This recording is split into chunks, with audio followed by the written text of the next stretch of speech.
قال قال رسول الله صلى الله عليه وسلم افقه في الدين في مقام آخر ان الله وملائكته يصلون على النبي يا أيها الذين آمنوا صلوا عليه وسلموا تسليما اللهم صل على سيدنا ومولانا محمد وعلى آل سيدنا ومولانا محمد وبارك وسلم علیہ. تمام ہم اس خالق ازل کے لیے جو سکون جھیل کو دیتا ہے کون کے لیے ان کے نام سے کرتا ہوں ابتدائے کلام کہ جن کے نام کو فرشتوں نے بھی سنبھل کے لیے میرے نبی سے مدد مانگ کر تو دیکھ سکی. یہ کیمیا ہے تمام مشکلوں کے حل کے لیے. حمد و ثنا کے بعد نہایت ہی واجب الاحترام بزرگوں دوستوں اللہ تبارک و تعالیٰ کی بارگاہ میں دعا ہے خالق علم ازل یہاں پر ہمارا مل کر بیٹھنا اور ذکر اذکار کرنا اپنی بارگاہ میں شرف قبول عطا فرمائے. دوستان محترم اللہ تبارک و تعالیٰ نے سورۃ البقرہ میں فرمایا لا اکراہ فی الدین کہ دین میں زور زبردستی نہیں. اور مصطفیٰ کریم صلی اللہ علیہ وسلم کے حدیث پاک کا مفہوم ہے تفقہ فی الدین کہ دین میں تفقہ پیدا کرو یعنی کہ اس میں غور و فکر پیدا کرو. دوستان محترم آج کا جو ہمارا موضوع ہے وہ نماز سے متعلق ہے. نماز کی شرائط اور نماز کے جو فرائض ہیں. دوستان محترم ہر کام کے لیے کچھ نہ کچھ اصول ہوتے ہیں. اگر ہم کسی ادارے میں کام کرنے کے لیے جائیں تو وہاں پر کچھ نہ کچھ ضوابط ہوتے ہیں کہ آپ نے ان کام کے ساتھ آپ انٹری کرنی ہے. اور دوستان جب آپ نے انٹری کر لیں گے تو اس کے بعد آپ نے یہ کام وہاں پر انجام دینے ہیں. دوستان محترم بالکل اسی طرح سے ہی جب اللہ تبارک و تعالیٰ کی بارگاہ میں حاضر ہونے کے لیے ارادہ کرتے ہیں تو علماء اکرام نے مصطفیٰ کریم صلی اللہ علیہ وسلم کی سیرت طیبہ کو پڑھ کر کچھ اصول اور کچھ ضابطے قائم کیے ہیں.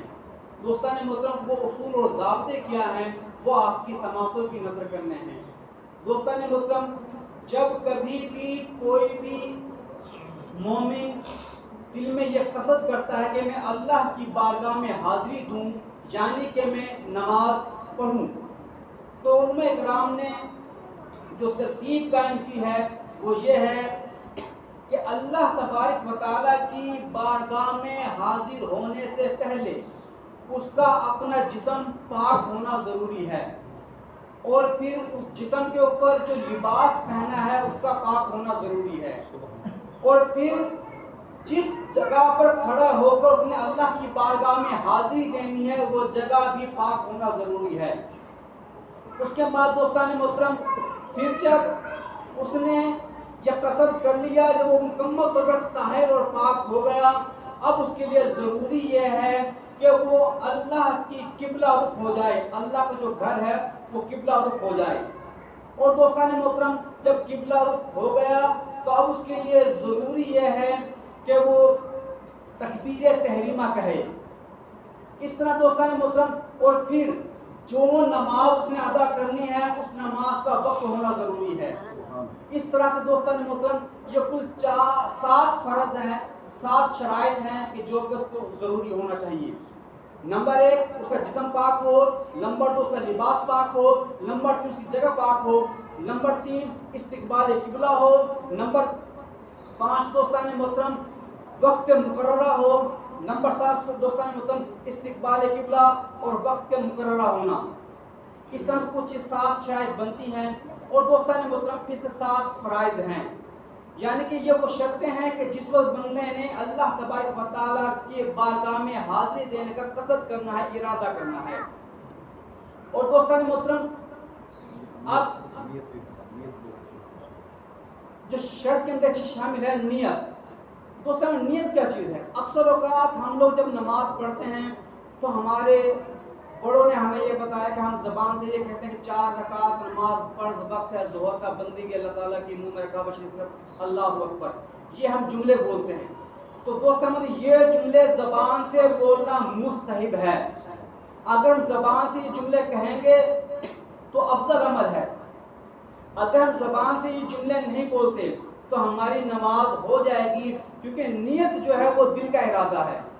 جس وقت ہم گھر سے چلے تھے مسجد میں آنے کے لیے تو ہمارے دل میں یہ تہیہ تھا کہ ہم نماز پڑھنے کے لیے جا رہے ہیں، فقط آپ یہاں پر آ کے اللہ اکبر تکبیر تحریمہ کہہ کے ہاتھ باندھ لیں، آپ کی نماز ہو جائے گی۔ لیکن دوستان محترم، یہ جو افضل عمل ہے اس کی وجہ کیا ہے؟ علماء کرام نے اس کو مستحب کیوں رکھا ہے؟ دوستان محترم، جس وقت ہم دنیا کی رنگینیوں سے نکل کر خدا کی بارگاہ میں آتے ہیں تو ہمارا ذہن منتشر ہوتا ہے، ہمارا ذہن دائیں بائیں گھوم رہا ہوتا ہے۔ جس وقت ہم یہ الفاظ زبان سے دہرا رہے ہوتے ہیں کہ 4 رکعت نماز فرض وقت ہے ظہر کا، بندگی اللہ تعالیٰ کی، منہ میں کعبہ شریف کا، اللہ اکبر، دوستان یہ جب ہم جملے دہرا رہے ہوتے ہیں اس وقت ہمیں ذہن کو حاضر کر لینا چاہیے کہ ہم خدا کی بارگاہ میں حاضر ہو رہے ہیں، تو ہمارے اس سے یہ افاقہ ہوگا، یہ فائدہ ہوگا ہمارے کو کہ ہم یقینی طور پر اللہ کی بارگاہ میں حاضر ہونے قابل ہو جائیں گے۔ وگرنہ فقط دل کا ارادہ ہی نیت کافی ہے، دل کا ارادہ ہو گیا تو نماز نیت جو ہمارا جو فرض ہے، جو شرط ہے، وہ پوری ہو جائے گی۔ تو دوستان محترم، ایک مرتبہ یہ جو 7 فرائض ہیں مکمل سن لیں جو نماز سے پہلے ہیں۔ سب سے پہلے ہمارا بدن کا پاک ہونا، پھر ہمارا سطر کا چھپا ہونا، اور جس سے ہمارا سطر چھپانا ہے اس کپڑے کا پاک ہونا۔ اس کے بعد دوستان جس مقام پر ہمیں نماز پڑھنی ہے وہ مقام کا پاک ہونا۔ اس کے بعد دوستان استقبال قبلہ یعنی قبلے کی طرف رخ ہونا، پھر وقت مقررہ یعنی کہ جو نماز ہم پڑھ رہے ہیں اس کا وقت ہونا، اس کے بعد دوستان مطلب آخر میں نیت کرنا، اور پھر تکبیر تحریمہ کہنا۔ دوستان مطلب اب اس نماز کے جو فرائض ہیں یعنی کہ جب ہم نے شرائط ہماری پوری ہو گئی، اب ہماری نماز کے جو فرض ہیں ان کا پورا ہونا ضروری ہے۔ انہوں میں سے ایک فرض بھی کم ہوگا دوستان مطلب ہماری نماز نہیں ہوگی۔ نمبر 1 تکبیر تحریمہ کا کہنا۔ تکبیر تحریمہ اللہ اکبر کے جو الفاظ ہیں اس کو ادا کرنا۔ اگر اللہ اکبر کے علاوہ کوئی اور الفاظ ادا کرتے ہیں تو ہماری نماز نہیں ہوگی، یعنی کہ اللہ اکبر کے علاوہ دوسرے الفاظ سبحان اللہ ہو سکتا ہے، الحمدللہ ہو سکتا ہے، ربکم الاعلیٰ ہو سکتا ہے، سبحان ربی الاعلیٰ ہو سکتا ہے۔ ایک تمام الفاظ جو اللہ کی بڑائی کے لیے استعمال ہوتے ہیں ان کو ہم نے ادا نہیں کرنا، فقط اللہ اکبر کے الفاظ ہی ادا کرنے ہیں۔ اگر ہم نے اللہ اکبر کے الفاظ نہیں کہے تو ہماری نماز شروع نہیں ہوگی۔ یعنی کہ جو 7 شرائط تھی، شرائط کے بعد جب ہم نماز کی انٹری کر رہے ہیں، نماز کے جو ارکان ہیں وہ بھی 7 ہیں۔ سب سے پہلے تکبیر تحریمہ یعنی کہ اللہ اکبر کہنا، اس کے بعد دوستان محترم قیام کرنا یعنی کہ سیدھا کھڑا ہونا، اس کے بعد دوستان محترم پھر قرأت کرنا۔ قرأت کے بارے میں علماء کرام کا جو فتویٰ ہے دوستان محترم یہ کہ مثال کے طور کہا کہ قرآن کے 2 الفاظ صحیح طور پر ادا ہو جائیں تو آپ کا فرض ادا ہو جائے گا۔ کتاب میں جو مثال دی گئی وہ ہے انظر کیفا، یہ کہ 2 الفاظ ہیں، اگر صحیح طور پر آپ نے ادا کر لیے تو آپ کا فرض ادا ہو جائے گا۔ تو تکبیر تحریمہ کہنا، قیام کرنا، قیام کے اندر قرأت کرنا، اس کے بعد دوستان مطلب رکوع کرنا یعنی کہ اس قدر جھکنا کہ آپ کے ہاتھ جو ہیں گھٹنوں پر پہنچ جائیں، یہ آپ کا فرض ادا ہو جائے گا۔ دوستان یہاں پر یہ بات ذہن میں رکھیے، اس پر جو ذکر ہو رہا فقط فرائض کا ہو رہا ہے، سنتوں کا نہیں ہو رہا، وگرنہ رکوع کی جو صحیح کیفیت ہے وہ سنتوں میں جا کے پوری ہوتی ہے۔ فرض فقط اتنا ہی ہے کہ آپ اس قدر جھک جائیں کہ آپ کا جو ہاتھ ہے گھٹنوں پر لگ جائے، آپ کا فرض ادا ہو جائے گا۔ اسی طرح دوستان مطلب رکوع کے بعد 2 سجدے کرنا۔ 2 سجدے کے لیے مصطفیٰ کریم صلی اللہ علیہ وسلم حدیث پاک کا مفہوم ہے، آپ نے فرمایا کہ اللہ نے مجھے 7 ہڈیوں پر سجدہ کرنے کا حکم دیا ہے۔ اب 7 ہڈیاں کون سی ہیں؟ 2 پاؤں کی، 2 گھٹنے، 2 ہاتھ، 6، اور فرمایا ناک اور پیشانی کو 1 ہڈی شمار کیا گیا ہے۔ اس میں 7 ہڈیوں پر سجدہ فرض ہے۔ اور دوستوں اگر ہم یہ فرض سجدے کی ڈیفینیشن ذہن میں بٹھا لیں تو ہمارے بہت سارے فروعی مسائل حل ہو سکتے ہیں۔ یعنی کہ ہمارے جو فروعی مسائل کے اندر ہوتا ہے کہ ہم قبروں کو کیوں چومتے ہیں، قبروں پہ سجدہ کیوں کرتے ہیں، اگر اس سجدے کی ڈیفینیشن ہمارے ذہن میں ہے تو ہم ان جو تمام جو فروعی مسائل ہیں ان کا ہم رد کر سکتے ہیں۔ تو دوستان محترم 2 سجدے کرنا، اور آخر کے اندر کسی بھی خاص عمل سے نماز سے خارج ہونا. کوئی بھی ایسا خاص عمل ہو کہ جس سے ہم نماز سے خارج ہو جائیں تو وہ فرض ہے. اب دوستان محترم ایک مرتبہ پھر ترتیب سے تمام چیز سن لیں کہ ٹوٹل نماز کے 14 فرض ہیں.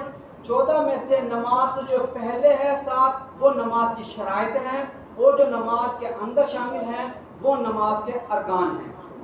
نمبر 1، انسان کا بدن پاک ہو، انسان کا سطر چھپا ہوا ہو، اور جس لباس سے انہیں سطر چھپا رکھا اس کا پاک ہو. اس کے بعد جس مقام پر نماز پڑھ رہا ہے وہ مقام پاک ہو. اس کے بعد دوستان محترم جو نماز پڑھ رہا ہے اس نماز کا وقت ہو. اور پھر دوستان محترم جو مقام پر جو نماز پڑھ رہا ہے اس کا وقت ہو، اور استقبال قبلہ یعنی قبلے کی طرف اس کا رخ ہو، اور دوستان نیت کرنا. اس طرح سے کل 4 یہ شرائط ہیں کہ جو کہ بندے کو نماز سے پہلے پورا کرنا ضروری ہے.